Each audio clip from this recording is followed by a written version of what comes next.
आम जनभावना यही है देश की कि जो आरोपी हैं, जो देश जिन्होंने इतनी बड़ी घटना की है, उनको सज़ा मिलनी चाहिए।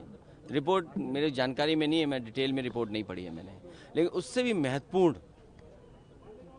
सोचिए अमेरिका में क्या हुआ।